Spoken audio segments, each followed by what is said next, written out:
একদা সাদ্দাত তখন নবজাত শিশু তার মায়ের সাথে জাহাজে করে গভীর সমুদ্র দিয়ে পাড়ি দিয়েছে। সাদ্দাতের বয়স তখন 2 দিন কি 3 দিন হবে। জাহাজ যখন সমুদ্রের মাঝে গেল তখন হঠাৎ প্রবল বেগে ঝড় বৃষ্টি শুরু হলো, আর এই জাহাজটি গভীর সমুদ্রে ডুবে যাচ্ছে দেখে সাদ্দাতের মা জাহাজে একটি কাঠ ভাসতে দেখে মা খুব কষ্ট করে শিশুটিকে নিয়ে কাঠে ভাসতে লাগলো। জাহাজের সবাই মারা গেল, কিন্তু সাদ্দাত এবং তার মা দুজনেই বেঁচে রইল। বিশাল এই সমুদ্রের মাঝে সাহায্য করার মতো তাদের কাছে কেউ নেই, এক আল্লাহ রাব্বুল আলামিন ছাড়া। শিশুটির কথা ভাবতেই মায়ের চোখ দিয়ে জল বেরিয়ে গেল। কিভাবে বাঁচাবে এই শিশুকে সে কিছুই বুঝতে পারছে না। অস্থিরতার কালো মেঘ ছেয়ে যায় তার সমস্ত হৃদয়ে। এমন সময় আল্লাহ রাব্বুল আলামিন আজরাইল ফেরেশতাকে ডেকে বলল, হে আজরাইল, যাও ওই গভীর সমুদ্রের মাঝে মা ও শিশু দুজনেই বেঁচে আছে, তাদের মধ্য থেকে এখনই মায়ের জান কবজ করে নিয়ে আসো। আজরাইল ফেরেশতা হুকুম পাওয়া মাত্র বিশাল সমুদ্রের মাঝে এসে দেখলো মা তার শিশুকে আদর করছে, দুধ খাওয়াচ্ছে, শিশুকে বাঁচানোর আপ্রাণ চেষ্টা করছে। এটা দেখে আজরাইল ফেরেশতার একটু দুঃখ হলো। সে মনে মনে বলল, হে আল্লাহ, এখনই তো মায়ের জান কবজ করব, কিন্তু এই শিশুটির কি হবে? তারপর এক বুক ব্যথা নিয়ে মায়ের জান কবজ করে আজরাইল ফেরেশতা চলে এলো। আল্লাহ তাআলার আদেশে সমুদ্র শান্ত হয়ে গেল। শিশুটি ভাসতে ভাসতে সমুদ্রের কিনারার এক জঙ্গলের ধারে এসে পৌঁছালো। শিশুটি কান্না করছে, কেননা তার খুব খিদে পেয়েছে। ওই জঙ্গলে ছিল বিশাল বাঘ ও বাঘিনী, তাদেরও বাচ্চা হয়েছিল, কিন্তু তাদের বাচ্চাগুলো কেউ বেঁচে নেই। আল্লাহ তাআলার আদেশে বাঘ শিশুটির দিকে এগিয়ে এলো। শিশুটিকে দেখে বাঘেরও এত মায়া হলো যে শিশুটিকে বাঘ দুধ পান করালো। এভাবেই সেদিন অতিবাহিত হয়ে গেল। পরের দিন একজন জেলে মাছ ধরার উদ্দেশ্যে ওই জঙ্গলের পাশ দিয়ে যাচ্ছিল। এমন সময় হঠাৎ করে তার চোখ গেল ওই শিশুটির দিকে। শিশুটিকে দেখে তার খুব মায়া হলো। সে বলতে লাগলো, হে আল্লাহ, কি সুন্দর দেখতে এই বাচ্চাটি, জানি না এই বাচ্চাটি কার, এমন জায়গায় কিভাবে বাচ্চাটি বেঁচে আছে, তার তো খাবার কিছু নেই, জানি না কোন মায়ের এই সন্তান। এসব কথা ভাবতে ভাবতে তার এত মায়া হলো, শেষ পর্যন্ত সে বাচ্চাটিকে তুলে নিল এবং বাচ্চাটিকে নিয়ে আপন গোত্রের সর্দারের কাছে নিয়ে আসলো। তাদের সর্দার শিশুটিকে দেখে খুবই মুগ্ধ হলো এবং বলল, এই শিশুটি তুমি কোথায় পেয়েছো? তুমি কি জানো এর মা বাবা কোথায় আছে? আমাদের উচিত তার মা বাবার কাছে দিয়ে দেওয়া। তখন লোকটি বলল, সর্দারজি, আমি জঙ্গলের পাশ দিয়ে যাবার সময় দেখলাম জঙ্গলের মধ্যে একটি গাছের নিচে বাচ্চাটি ক্রন্দনরত অবস্থায় আছে। আশেপাশে তার কেউ ছিল না, মনে হয় তার মা বাবা ইন্তেকাল করেছে। তাকে দেখে আমার খুব মায়া হলো, এই জন্যই আপনার কাছে নিয়ে আসলাম। তখনই সর্দারজি বলল, ঠিক আছে, আমারও কোনো সন্তান নেই, এই শিশুটির দায়িত্ব আমি নিলাম। আজ থেকে আমি এই শিশুটিকে লালন পালন করব। এভাবেই শিশু সাদ্দাত বড় হতে লাগলো। বাচ্চাটির বয়স 8-9 বছর বয়সে উপনীত হলে অন্যান্য বাচ্চাদের সাথে সেও মাঠে খেলা করতে যেত। অন্যান্য বাচ্চাদের মধ্যে সে ছিল খুবই সুন্দর এবং স্বাস্থ্যবান। তার মায়াময় চেহারা সকলকে আকর্ষণ করত। সে ছিল খুবই স্বাস্থ্যবান এবং চালাক। তার ছিল ভীষণ সাহস। একদিন সে মাঠে খেলা করছিল, তারপর হঠাৎ সে দেখলো কিছু সৈন্য পার্শ্ববর্তী রাস্তা দিয়ে এগিয়ে চলছে। এটা দেখে সবাই ভয়ে পালিয়ে গেল, কিন্তু বাচ্চা সাদ্দাত সেখানেই দাঁড়িয়েছিল। সৈন্যদের মধ্যে একজনের চোখ অন্ধ ছিল। সে জানতো অন্ধত্ব দূরীকরণে সুরমা একটি মহা ঔষধ, তাই সে যখন যেখানেই যেত সুরমার খোঁজ করত। রাস্তার পাশ দিয়ে যাবার সময় ওই অন্ধ সেনা একটি সুন্দর কৌটার অনুসন্ধান করলো। সেটি তুলে দেখলো এটি সুরমার কৌটো। এতে করে সে অনেক খুশি হলো। সৈন্যটি কৌটো খুলে তার চোখে সুরমা লাগাতে যাবে, এমন সময় আরেকজন সৈন্য বলল, আপনি চোখে লাগানোর আগে সুরমাটি পরীক্ষা করুন, এই সুরমার মধ্যে ক্ষতিকর কিছু তো থাকতে পারে। তখন সে বলল, কিভাবে পরীক্ষা করব? এবার অন্য একজন সৈন্য বলল, ওই দেখুন, ওই যে বাচ্চাটি দাঁড়িয়ে রয়েছে, ওকে দিয়ে পরীক্ষা করুন। এবার ওই সৈন্যটি তাকে বলল, তুমি এখানে দাঁড়িয়ে আছো কেন? এদিকে এসো। বাচ্চাটি তাদের ভয় না করে এগিয়ে এলো এবং বলল, আমাকে ডেকেছেন কেন? আমি তো কিছুই করিনি। সৈন্যটি বলল, এই সুরমাটি তুমি চোখে লাগাও তো। বাচ্চাটি ভয় না করে সুরমা চোখে দিল। সুরমা চোখে দেওয়া মাত্রই তার অন্তর চক্ষু খুলে গেল। দুনিয়ার সমস্ত বস্তু তার তার দৃষ্টিগোচর হতে লাগলো। এমনকি জমিনের নিচে থাকা সমস্ত স্বর্ণ, রূপা, হিরে আরো সমস্ত দামি দামি খাজনা দেখতে পেল। বাচ্চাটি ছিল খুবই চালাক, শুধু চালাক নয়, প্রতারক। বাচ্চাটি মনে মনে বলল, এইসব কথা এদেরকে বলা যাবে না, আমাকে অন্য কিছু বলতে হবে। অন্যদিকে এক সৈন্য বলল, কি ব্যাপার, তুমি কিছুই বলছো না কেন, কি হয়েছে তোমার? আর তখনই বাচ্চাটি মিথ্যা অভিনয় করে কাঁদতে কাঁদতে বলল, সুরমা লাগানোর ফলে চোখে মারাত্মক ব্যথা অনুভব হচ্ছে, আমার চোখ জ্বলে যাচ্ছে, এখন আমি কি করব? আপনারা আমাকে কি চোখে দিয়েছেন? এই কথা শুনে একজন সৈন্য অন্ধ ওই সৈন্যকে বলল, মনে হয় সুরমায় কোনো ভেজাল মিশ্রিত আছে, এটা ওই আসল সুরমা নয়। এরপর তারা সুরমার কৌটা ফেলে ভয়ে ওই স্থান ত্যাগ করলো।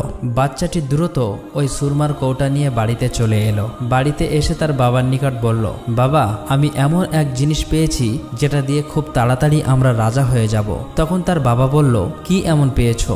তখন বাচ্চাটি বলল, বাবা, আমি এমন এক সুরমা পেয়েছি যেটা চোখে লাগালে জমিনের নিচে সমস্ত স্বর্ণ, রূপা, হিরে, মণিমুক্তা সবকিছু দেখতে পাই। তখন বাবা বলল, বড় আনন্দের কথা শোনালে বাবা, তোমার কোনো ভয় নেই, আমার অনেক লোকজন আছে, আরো আছে অসংখ্য ঘোড়া ও গাধা, তুমি চোখে সুরমা লাগিয়ে চলো, তুমি যেখানেই স্বর্ণ, রূপা, খাজানা দেখতে পাবে তখনই আমাদেরকে বলবে, আমরা উঠিয়ে নেব। এভাবেই 10 বছর পর বাচ্চাটি যখন পূর্ণ যুবকে পরিণত হলো, তখন হঠাৎ একদিন সর্দার মৃত্যুবরণ করলো। সর্দারের মৃত্যুর কিছুদিন পর একজন বলল, এখন আমাদের সর্দার কে হবে? অপরদিকে থাকা একজন ব্যক্তি বলল, যেহেতু আমাদের সর্দার তাকে লালন পালন করে বড় করে তুলেছে, তাই এই যুবককে সর্দার করা হোক। সবার অনুমতিতেই এই যুবককে সর্দার করা হলো। কিছুদিন পর যুবক সাদ্দাত অনেক অহংকারী হয়ে গেল, কারণ তার কাছে প্রচুর ধনসম্পদ ছিল। সে কারো পরোয়া করত না, এমনকি দেশের বাদশাকেও সে পরোয়া করত না।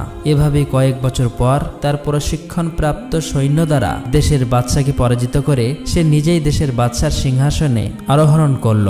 এক রাষ্ট্রীয় ক্ষমতা নিজের হাতে তুলে নেয়। এক সময়ের অসহায় বাচ্চা আজ দেশের রাষ্ট্রপ্রধান। একদিন বাদশা সাদ্দাত তার রাজদরবারে উজির, নাজির, মন্ত্রী এবং সমস্ত কর্মচারীকে ডেকে বলল, আমার ধন ও দৌলত, সোনা, রূপ, হিরে, ঘোড়া, হাতি, গাধা সহ কোনো জিনিসের অভাব নেই। আমার যেরকম সুন্দর চেহারা, ধনসম্পদ আছে, তাতে কি আমি খোদা হবার উপযুক্ত নয়? তখন সেখানে উপস্থিত থাকা মন্ত্রী, উজির, নাজির সকলেই একসাথে বলল, নিশ্চয়ই, এত যার ধন দৌলত, দালান কোটা, হাতি, ঘোড়া সবই তো আছে, তুমি যদি খোদা না হও তাহলে এই দুনিয়ায় খোদার উপযুক্ত আর কে?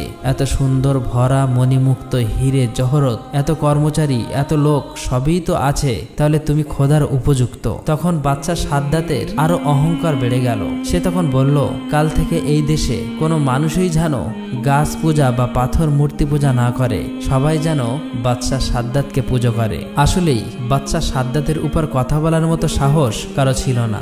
বাদশা সাদ্দাতের হুকুম মতো পরের দিন থেকে তার সৈন্যবাহিনী দেশের বিভিন্ন প্রান্তে বেরিয়ে পড়ল। একটি স্থানে গিয়ে তারা ঘোষণা করল, আজ থেকে এই দেশে কেউ মূর্তি পূজা করবে না, তার বদলে বাদশা সাদ্দাতকে পূজা করবে। যদি এই হুকুম কেউ অমান্য করে তাহলে তাকে মৃত্যুদণ্ড দেওয়া হবে। এই কথা বলার পর তার সৈন্যবাহিনী সেখান থেকে চলে গেল। এদিকে হযরত হুদ আলাইহিস সালাম মূর্তি পূজা ছেড়ে সকলকে আল্লাহর রাস্তায় আসার জন্য আহ্বান করছে, আল্লাহর দ্বীন প্রচার করছে।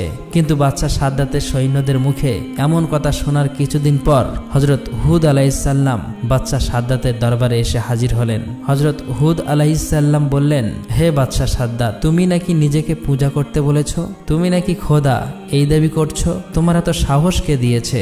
এখনো সময় আছে, এক আল্লাহর প্রতি ঈমান আনো। হযরত হুদ আলাইহিস সালামের সাহস দেখে রাজ দরবারের সবাই অবাক, যার ভয়ে দেশের সমস্ত মানুষ, উজির, নাজির, মন্ত্রী, এমনকি নিজের বেগমও কথা বলতে পারে না, সেখানে একজন দরবেশ কিনা তাকে উপদেশ দিচ্ছে। কে এই ব্যক্তি? তারা কেউ বুঝতে পারছে না। পাশে থাকা তার মন্ত্রী বলল, হুজুর, কে এই ব্যক্তি যে আপনার উপর কথা বলে? তার সাহস তো কম নয়। তখন বাদশা সাদ্দাত প্রচন্ড রেগে গেল, উচ্চস্বরে গর্জন করে বলে উঠল, তোমার আল্লাহকে মানতে যাব কিসের জন্য?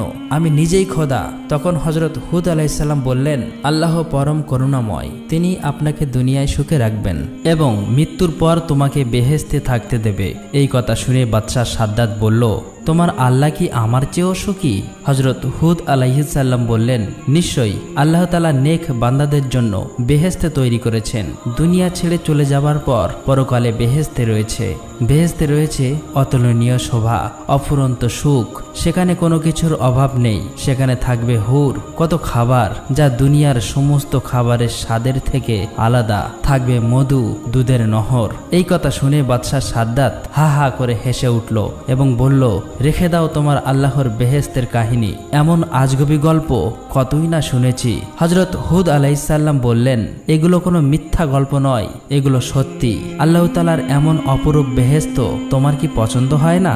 তখন সাদ্দাত অহংকার করে বলে উঠল, আমি তোমার আল্লাহর কাছে মাথা নত করব কেন? আমি কি তোমার আল্লাহর মতো বেহেশতে তৈরি করতে পারি না? আমার তো কোনো কিছুর অভাব নেই। তখন হযরত হুদ আলাইহিস সালাম বললেন, বাদশাহ সাদ্দাত, তোমার মাথা খারাপ হয়ে গেছে। না হলে এমন কথা বলতে না। আল্লাহ যা করতে পারে তা পৃথিবীর কোনো মানুষ কখনোই করতে পারবে না। সাদ্দাত তখন অহংকার করে হেসে বলল, মূর্খরা এমন কথা বলে, আমি নিশ্চয়ই পারবো। আমার টাকা পয়সা, কর্মচারী, কোনো কিছুর অভাব নেই। আমি তোমার আল্লাহর মতো একটি বেহেশতে বানিয়ে দেখিয়ে দেব। সাদ্দাতের কথা শুনে হযরত হুদ আলাইহিস সালাম প্রচন্ড রেগে গিয়ে বলল, মূর্খ বাদশাহ, এত বড় স্পর্ধা তোমার, এত অহংকার কিছুতেই আল্লাহ তাআলা সহ্য করবে না। বাদশাহ তখন প্রচন্ড রেগে গিয়ে হযরত হুদ আলাইহিস সালামকে সেখান থেকে তাড়িয়ে দিলেন। কিছুদিন পর বাদশাহ সাদ্দাত তার সমস্ত উজির, নাজির, মন্ত্রী এবং কর্মচারীকে ডেকে বললেন, আমি দুনিয়াতে বেহেশতে তৈরি করার সংকল্প করেছি, সুতরাং তোমরা উপযুক্ত জায়গা সন্ধান করো। হুকুম মাত্রই সারা দেশ সৈন্যবাহিনী জায়গার অনুসন্ধান করতে লাগলো। অনেক অনুসন্ধান করার পর একটি জায়গা সবার পছন্দ হলো। এই খবর জানানোর জন্য তারা সবাই তাড়াতাড়ি রাজ দরবারে আসলো। সাদ্দাতের প্রধান উপদেষ্টা তাকে বলল, হুজুর, বেহেশত বানানোর জন্য সবচেয়ে সুন্দর এবং উপযুক্ত স্থান পেয়েছি। বাদশাহ সাদ্দাত বলল, কোন স্থান? সেই স্থানের বিবরণ দাও। তখন প্রধান উপদেষ্টা বলল, স্থানটি লম্বায় ৮,০০০ মাইল এবং চওড়া ৫,০০০ মাইল। এই কথা শুনে বাদশাহ সাদ্দাত অনেক খুশি হলো। সাথে সাথে বাদশাহ সাদ্দাত ঘোষণা করলো, এই দেশে কারো বাড়ি কেউ স্বর্ণ রূপা রাখতে পারবে না, সবাইকে রাজ দরবারে জমা দিয়ে যেতে হবে। হুকুম মতো পরের দিন থেকে সাদ্দাতের সৈন্যবাহিনী দেশের বিভিন্ন প্রান্তে প্রতিটি বাড়িতে অনুসন্ধান করতে লাগলো। যার বাড়িতে সোনা, রূপা, হিরে পাওয়া যেত সেটিকে তারা নিয়ে চলে আসতো। এইভাবে বাদশাহ সাদ্দাতের সৈন্যবাহিনী সাধারণ মানুষের উপর অত্যাচার করত। দেশে ক্রমশ অন্যায় অত্যাচার বেড়ে গেল। বাদশাহ সাদ্দাত তার মন্ত্রীকে জিজ্ঞেস করল, মন্ত্রী, বেহেশত তৈরির কাজ কত দূরে এগোলো? মন্ত্রী বলল, হুজুর, দুনিয়ার বিভিন্ন প্রান্তে যেখানে যত মূল্যবান জিনিস ছিল, স্বর্ণ, হিরে, মানিক, মুক্ত, জহরত, ইয়াকুত ও মার্বেল জোগাড় করা হলো। এমনিভাবে পৃথিবীর বিভিন্ন প্রান্ত থেকে লক্ষ লক্ষ সুদক্ষ কারিগর ও মজুরি বেহেশত তৈরির জন্য আসতে শুরু করলো। বাদশাহ সাদ্দাত তাদেরকে বলল, তোমরা বেহেশতের মধ্যে এমন অসংখ্য বালাখানা তৈরি করবে যার একটি ইট হবে স্বর্ণের এবং অপরটি হবে রূপার। মনে রাখবে, তোমরা যেদিন এই কাজ সফল করে আমাদের সংবাদ দেবে, সেদিনই আমার চিরকাঙ্ক্ষিত বেহেশতে বসবাসের জন্য যাব। দিন রাত পরিশ্রম করে ৩০০ বছর ধরে বেহেশত তৈরি করা হলো। অনেক ঐতিহাসিকদের মতে সেটি বিচিত্র কারুকার্যময় ও অপূর্ব সুন্দর হয়েছিল। যেদিকে নজর দেওয়া যায় সেদিকেই অপরূপ। চারিদিকে কারিগরদের শ্বেত পাথরের অপূর্ব কার্য। রংমহলের চারিধারে হাজার হাজার ঝাড়ু লণ্ঠন ঝুলছে, কিন্তু আলোর দরকার হয় না। অন্ধকার রাতে সেই ঘরগুলো চাঁদের আলোর মতো স্নিগ্ধ উজ্জ্বল, মণিমুক্ত খচিত। ঘরের মেঝে সজ্জিত রয়েছে, মেঝের উপরে রয়েছে নানান রকমের সুন্দর সুন্দর ফুলদানি। ঘরের চারিদিক থেকে আতর, গোলাপ, মেশকি, আম্বারের খুশবু ছুটছে। মহলের চারিপাশে বাগান, ওই বাগানে রয়েছে সোনা রূপার গাছ, তার পাতা ও ফল নানা রকমের কারুকার্যময় পাথর দিয়ে তৈরি। ভ্রমর ও মৌমাছিগুলো এমন সুন্দরভাবে নির্মিত যে দেখলে মনে হবে তারা সত্যি সত্যি ফুলের উপর বসে মধুপান করছে। সেসব ফুল থেকেও খুশবু বার হচ্ছে, আর ওইসব গাছের নিচ দিয়ে কুলকুল শব্দে বয়ে চলেছে গোলাপ পানির নহর। তার পানি এত স্বচ্ছ যে মনে হচ্ছে যেন মুক্তার ধারা বয়ে চলেছে। ধারে ধারে হিরে মণিমুক্তার ঘাট। এখানে তৈরি শত শত সুন্দরী রমণী আছে। তারপরে আনন্দের জন্য নাচঘর। সেখানে সারা পৃথিবী থেকে বেচে বেচে সুন্দরী রমণীদের আনা হলো। আনন্দের জন্য কচি কচি ফুটফুটে সুন্দর কিশোরীদের রাখা হলো। সোনা রূপার তৈরির সমস্ত ঘরের আসবাবপত্র তৈরি করা হলো। সর্বশেষে বহু পরিশ্রমের ফলে বেহেশত নির্মাণের কাজ সম্পূর্ণ হলো। অবশেষে বাদশার মন্ত্রী একদিন বাদশার কাছে গিয়ে বলল, হুজুর, বেহেশত নির্মাণের কাজ শেষ হয়েছে। বাদশাহ সাদ্দাত খুব আনন্দের সাথে বলল, বেহেশতে কেমন নির্মাণ হলো? মন্ত্রী বলল, হুজুর, যেদিকে চোখ যায় চোখ জুড়িয়ে যাবে। পৃথিবীর এমন কোনো জিনিস নাই যে সেখানে আমরা তৈরি করিনি। বলুন, আপনি কবে সেখানে প্রবেশ করবেন? বাদশাহ সাদ্দাত বলল, ঠিক আছে, কিছুদিন পরেই আমি সেখানে প্রবেশ করব। তুমি এটি আয়োজনের ব্যবস্থা করো। সাদ্দাতের সম্মানার্থে বেহেশতে প্রবেশ পথে নির্মাণ হলো শাহী তরুণ অনিন্দিত সুন্দরী যুবতীদের দাঁড় করিয়ে রাখা হলো বাদশাকে অভ্যর্থনা জানানোর জন্য। মোট কথা, বাদশার আনন্দ আরাম আয়েশের জন্য যত কিছুর প্রয়োজন সবই তারা করল। বেহেশতে প্রবেশের নির্ধারিত সময় উপস্থিত। সকল প্রকার প্রস্তুতি সম্পূর্ণ। বাদশা শাহী পোশাকে সজ্জিত হয়ে তার মন্ত্রী, উজির, নাজির, কর্মচারী সমস্ত লোকজনকে নিয়ে বেহেশতে প্রবেশের জন্য এগিয়ে চলল। কিছু দূর যাবার পর দূর থেকে নজর পড়ল বেহেশতের একটা অংশ এত চমকপ্রদ যে চোখ ঝলসে যেতে লাগলো। আনন্দে সাদ্দাতের মুখ থেকে কথা বের হলো না। মনে মনে বলল, এই তো আমার বেহেশত, ওখানে আমি খোদা হয়ে বসবো। এমনি ভাবেই তারা প্রায় বেহেশতের কাছে এসে পড়ল। বাদশা সাদ্দাত যখন বেহেশতের দরজার কাছে এসে পড়ল, ঠিক এমন সময় আল্লাহ রাব্বুল আলামিন হযরত আজরাইল ফেরেশতাকে ডেকে বলল, হে আজরাইল, যাও, বাদশা সাদ্দাতের এখনই জান কবজ করে নিয়ে আসো। দুনিয়ার বুকে বেহেশত বানানোর আশা আকাঙ্ক্ষা তার চিরতরে মিটিয়ে দাও। আল্লাহ রাব্বুল আলামিনের হুকুম পাওয়া মাত্রই হযরত আজরাইল ফেরেশতা সাদ্দাতের সেই বানানো বেহেশতের দরজায় একটি সুন্দর যুবক সেজে দাঁড়িয়ে রইল। তার সুন্দর চেহারা দেখে খুশি হয়ে বাদশা সাদ্দাত তাকে জিজ্ঞেস করল, তুমি কি বেহেশতের দারোয়ান? যুবক উত্তরে বলল, আমি মালাকুল মউত আজরাইল ফেরেশতা। সাদ্দাত একটু হতভম্ব হয়ে গেল। সে বলল, তার মানে? আমি কিছুই বুঝতে পারছি না। আমি আজরাইল ফেরেশতা, তোমার জান কবজ করার জন্য আল্লাহ তাআলা আমাকে পাঠিয়েছে। সাদ্দাত ক্রোধে উদ্দাম হয়ে উঠল।